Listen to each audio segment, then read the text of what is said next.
Who knows what evil lurks in the hearts of men? The Shadow knows.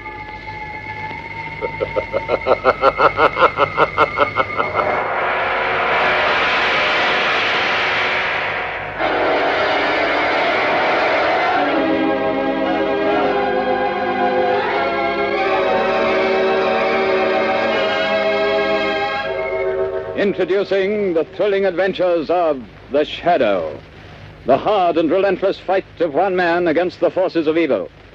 These dramatizations are designed to demonstrate forcibly to old and young alike that crime does not pay.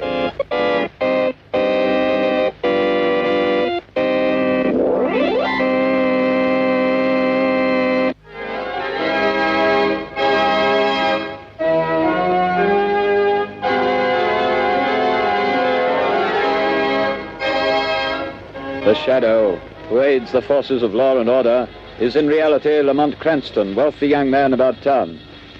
Years ago in the Orient, Cranston learnt a strange and mysterious secret, the hypnotic power to cloud men's minds so they cannot see him. Cranston's friend and companion, the lovely Margot Lane, is the only person who knows to whom the voice of the invisible Shadow belongs. Today we present The Shadow in one of his most remarkable adventures, a murder mystery of science and crime, The Phantom Voice.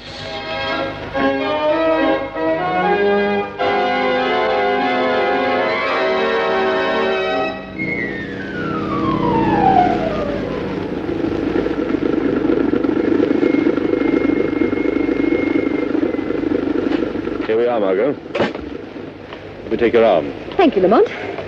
This way, Margot. Lamont Cranston, where on earth are you taking me? We're on our way to the Supreme Court, Margot. The Supreme Court? Oh, a murder trial. This isn't a murder trial. Unless I'm badly mistaken, we're going to witness an assassination. What? An assassination. An assassination of the character and reputation of one of the most outstanding public men in this country today. Oh, you mean Robert Durham? Yes. I've been reading about his trial in the papers. They've certainly unearthed plenty of evidence that he accepted that bribe from Stephen Reynolds. Yes, Margot. But unless I've made a mistake in character analysis, that evidence is forged. Durham is more than a political figure, Margot. He's a statesman. He's devoted his life to unselfish public service. He's a very wealthy man. Yes, Margot. Robert Durham has given away 10 times the amount of money he's accused of taking as a bribe. Well, if that's true, Lamont, the whole thing doesn't make sense. Why should a man like that risk a 15-year prison term for taking a bribe he doesn't need? That's the point that worries me. Incidentally, didn't I see that the Crown prosecutor expects to spring a surprise bit of evidence today? Exactly, and that's why we're here. Come along, Margot. The court's already in session.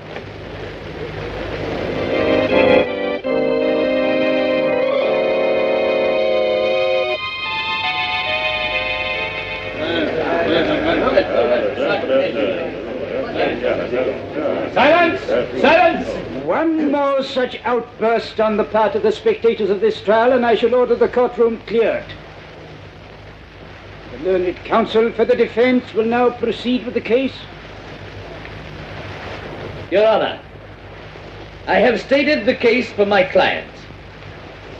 I have indicated that by his record, it would have been impossible for him to act as the Crown claims he has acted. I have yet to see any proof that Robert Durham committed any crime. I will now call Durham to the witness box to deny these lies in person. Senator Robert Durham. Durham, take your place in the witness box, please.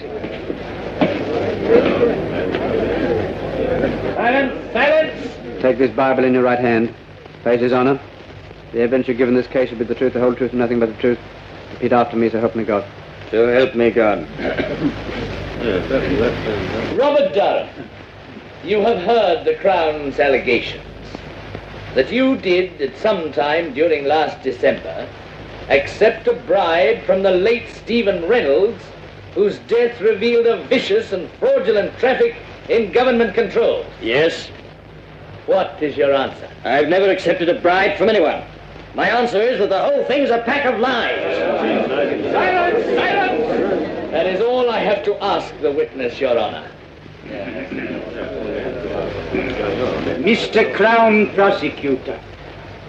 Robert Durham, do you deny that on the 16th of December last, you received a visit from the late Stephen Reynolds in your room at the Maximilian Hotel. I know.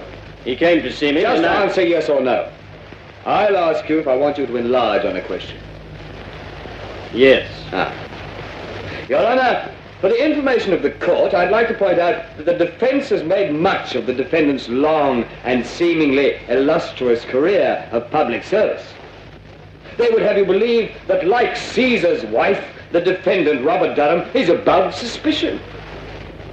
They paraded witnesses to the stand who have told you of his philanthropy, of his unselfish devotion to public service, of his blameless personal life in the past. That we do not contest, refute, or deny. But unfortunately for Robert Durham, he is not being tried for his past. Your Honor, the Crown needs but one more piece of evidence to complete its case, and we have that evidence. Silence! Silence! I beg leave to show the jury a soundtrack motion picture of a meeting between the defendant and the late Stephen Reynolds, whose bribe of £10,000 paid to the defendant is the basis upon which this case is brought to trial. Silence! Silence! Has this motion picture direct bearing on this case, Mr. Crown Prosecutor? It has, Your Honor. Has the counsel for the defense any objection to the introduction of this type of evidence without due notice? My client has nothing whatsoever to fear from the introduction of any authentic motion picture record of any meeting with Stephen Reynolds and himself, even though the picture was made without his knowledge. Very well. The projection equipment is in the courtroom. With Your Honor's permission, will you order the shades drawn and the lights extinguished? The court constable will please draw the shades. Again, I caution spectators against any outbursts of any kind. Furthermore, none will be allowed to leave the court until the introduction of this evidence is complete. You may proceed, Mr. Crown Prosecutor. With the court's permission, we will place this screen in full view of the jury. Your Honor. Counsel for the defense has a question. For the sake of the records, will the Crown state at whose request this motion picture was made? It was made at the request of Anthony Vogel, a solicitor in this city. For what reason? As a citizen interested in public welfare. Ready to run the film, Mr. Crown Prosecutor. Very well. Now, if the constable will turn out the lights. Certainly, sir. Silence! Silence! The Crown will submit affidavits to prove that this is an authentic film record of a meeting between Durham and Stephen Reynolds on the evening of December the 16th. You may turn on the machine. Yes, sir.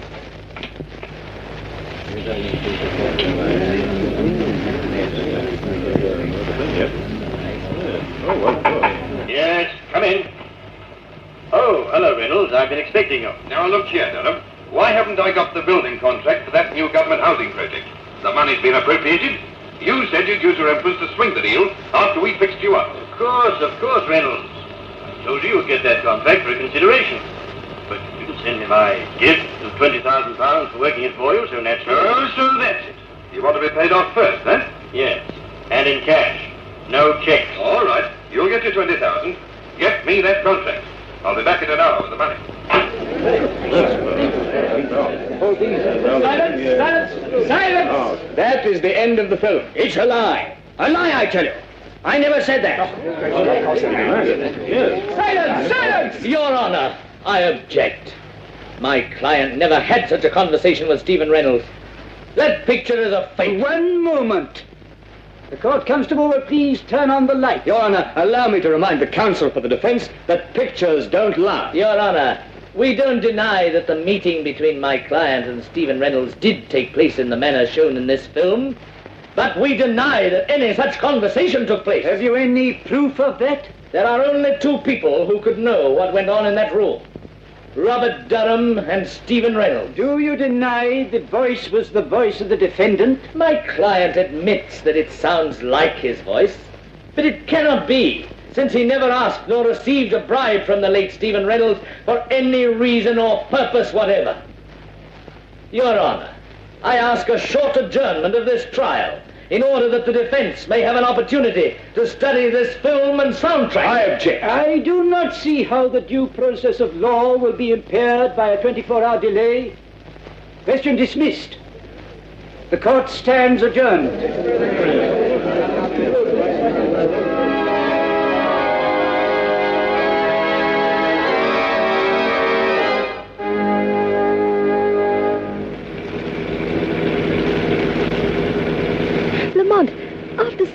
talking picture of Robert Durham meeting Reynolds and practically demanding a bribe. How can you? How can anyone doubt his guilt? Margot, the Greeks had a philosophy that ran something like this. Only believe half of that which you see and nothing you hear. Oh, but Lamont, that wasn't hearsay evidence. That was Durham speaking. That was his voice. Even he can't deny it. No man knows the sound of his own voice, Margot. Besides, Durham never spoke those words to Reynolds. But you saw him. You saw the motion picture. Exactly. But because I did see him speak in the film, I know that he did not say the things that were on the soundtrack. What do you mean, Lamont? Have you ever watched the movement of a man's jaws muscles? The way he speaks certain words? You mean you know what he really said? No, his face was half averted from the camera. I couldn't see his lips. I don't know just what he did say, but I know that he didn't utter the words we just heard. Oh, but it was still Robert Durham's voice saying those other things, demanding that bribe. I'd swear to it. Yes, and so will the jury, Margot. Unless something is done within the next 24 hours, one of the finest men in the country, an innocent man, Robert Durham, is going to be sent to prison for 15 years by his political enemies. I'm stopping here, Margot. I want you to wait in the car, please.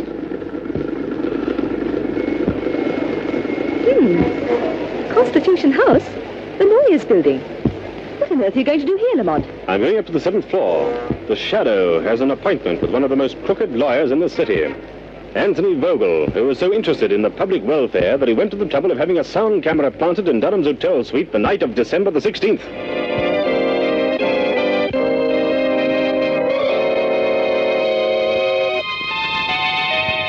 A man's reputation at stake. But the Shadow is not going to stand idly by and watch an innocent man be sent to prison. It's a tough fight he's buying into, but the Shadow's about to give blind justice a helping hand. Stay tuned in for further developments in a few moments.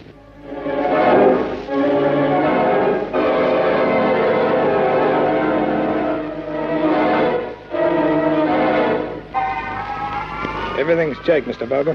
You certainly put it over.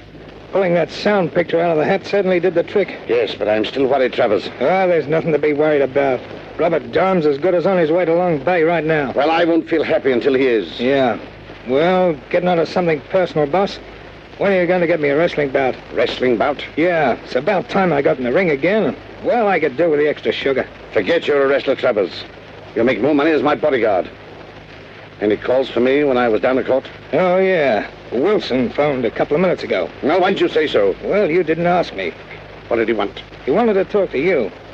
Hey, what do you suppose he wanted? More money? I've paid him all he's going to get. Hold on a minute. Perhaps he's read in the afternoon papers that we're really using the soundtrack for. If he gets chicken-livered and talks... Perhaps we should fix him so he can't talk, eh, boss? What do you mean? Well, he's got a 7th-story flat at the Cross. Perhaps he could fall out of one of the windows accidentally, like.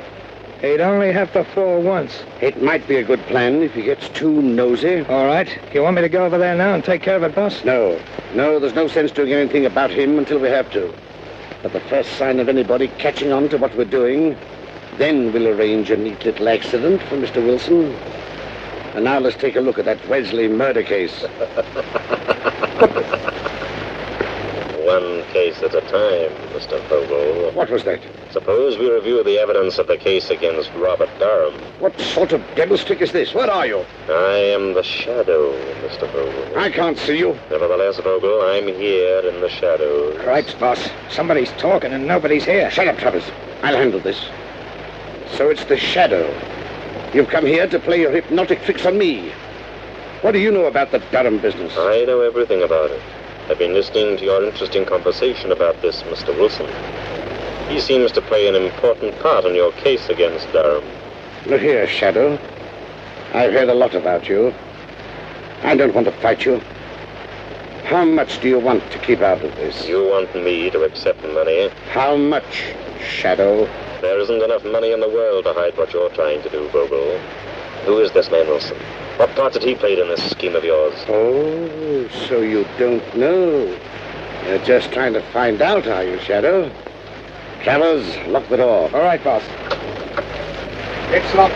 Melodrama won't help you, Vogel. Cripes, boss, if I could only see this man. Come on, Travers. You don't need to see him. What do you mean? Give me your hand. Well, all right, but it don't make much sense. You'll see. All right.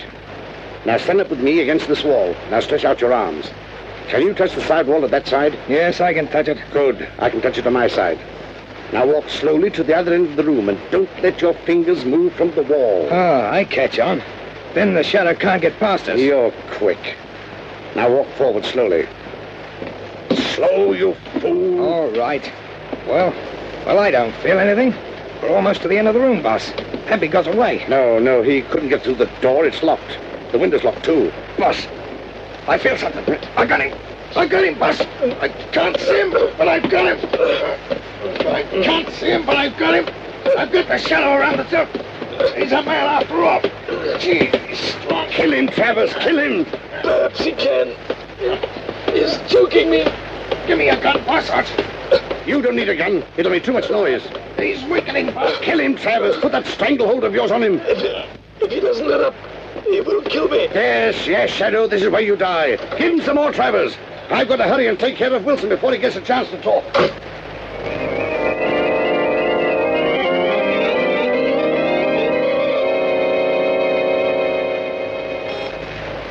I wonder who that can be. Oh. Good evening, Mr. Vogel. Hello, Wilson. I heard you were trying to get hold of me earlier this evening. Yes, that's right. I want to talk to you. Won't you come in? Are you alone? Oh, yes. Good. Well, Mr. Vogel, when you asked me to do some work for you, I didn't ask to know what you were going to do with it. I needed that money. Got myself into debt. Needed it for my wife, Alice, and the kids. Very touching. You got paid, didn't you? Yes, I mean, well, all this stuff in the papers, Mr. Vogel, about... Frankly, I don't like it. Oh, you've been having a little attack of conscience, Wilson. Well, doing a job is one thing, but sending a man to prison on a false charge is something else. So I intended to tell you... Tell me what? Well, that I refuse to let it go any further. Oh, you refuse? Yes. After all, Mr. Vogel, if I told what I know about... Well, what are you going to do about it? Just this. Don't move, Wilson. But come down. Don't be a fool, Vogel. I'm not a fool, Wilson. Now turn your back to me. That's right. But what are you going to do? I'm going to assist at a little accident. Now walk to that window. No, wait, you can't do this to me. You can't... Walk. All right. Now, open the window, Wilson. Climb up on the windowsill. Just a moment, Mr. Vogel. Shadow. I thought Travers took care of you. You thought Travers took care of me, did you, Vogel? Well, I admit he's a good wrestler. But there was one little hold, Vogel, I learnt in the Orient that he didn't know. He had me beaten for a moment. But that was my one chance to get you to lead me to Wilson. You mean you followed me here? Yes, I followed you here. It wasn't very difficult to get away from Mr. Travers. It seems I arrived just in time for my proof. In time? No! There's Shadow. There's your proof lying dead on the floor. You crazy fool, Vogel. You'll go to the gallows for this. I'm not as crazy as you think. Yes, I'm a fool. You're the fool. You're the fool for coming here. The police will find you locked in this room with Wilson's dead body. They'll find you. I'll see that they do. And here's the gun you killed him with. Why don't you try the window? It's only 7 stories to the ground. Shadow. Wilson, quick, tell me. I finished. Quick, give me the proof. The proof, Wilson. The proof that you framed Robert Durham. Robert Durham? Robert Durham. Come on, Wilson, come on. Tell me how you framed Robert Durham. Alice. My baby. Alice. Wilson. Come on. You all right? Unlock the door, Margot. The key's on the outside. Oh, Lamont. I heard the shots and I saw Vogel running out, so I couldn't wait. What's happened? If I hadn't been so stupid, waited too long. I wanted to find out their secret before I spoke. Now it's too late. Wilson is unconscious, I'm afraid. Dying. Vogel has outwitted me after all. Vogel. That's it. Vogel. Shot me in cold blood. He shot me. Wilson, listen to me. Listen to me and think. Tell me, how did you frame Robert Durham? Tell me that, Wilson. Tell me and I'll see that Vogel pays for doing this to you. Robert Durham. How I remember.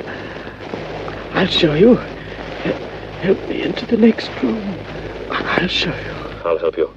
Easy now, easy. I'll get on the other side of him. There. And look, it's a recording studio. That's right. It's my hobby. I'm an actor and impersonator.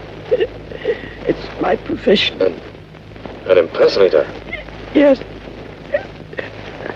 Help me to that chair by the turntable. I impersonate people. I've imitated Robert Durham's voice dozens of times. Quickly. Hand me the microphone. Turn on the switch. There. I can't hold out much longer. Here's the microphone. Drop that needle on the wax record. And then the switch. This is Hugh Wilson speaking. I've just been shot by Anthony Vogel.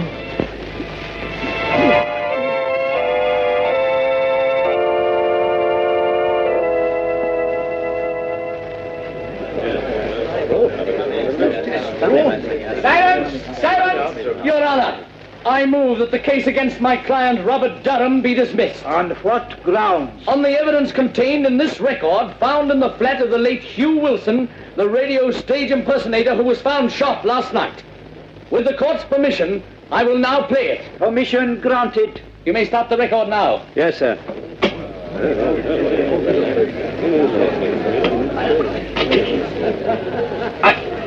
I've just been shot by Anthony Vogel.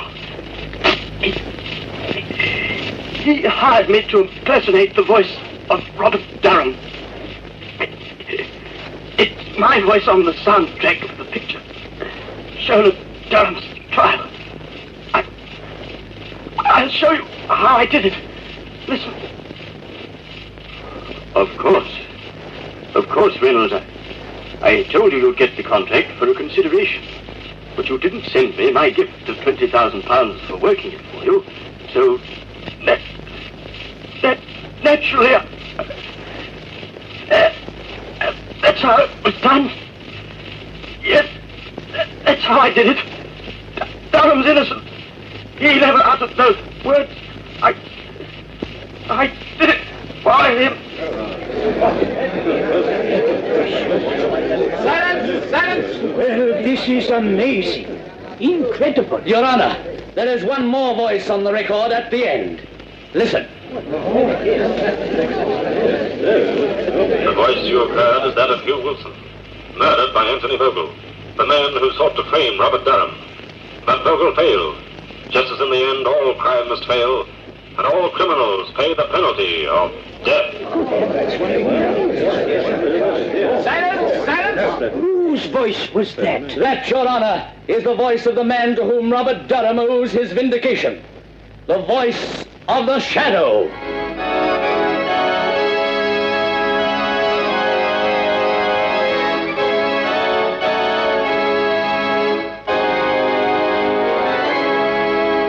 So concludes today's adventure of the Shadow, the Phantom Voice.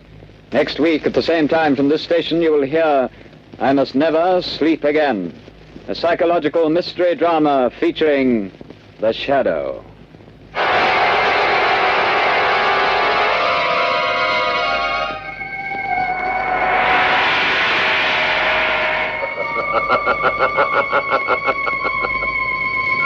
As you sow evil, so shall you reap evil. Crime does not pay. The Shadow knows.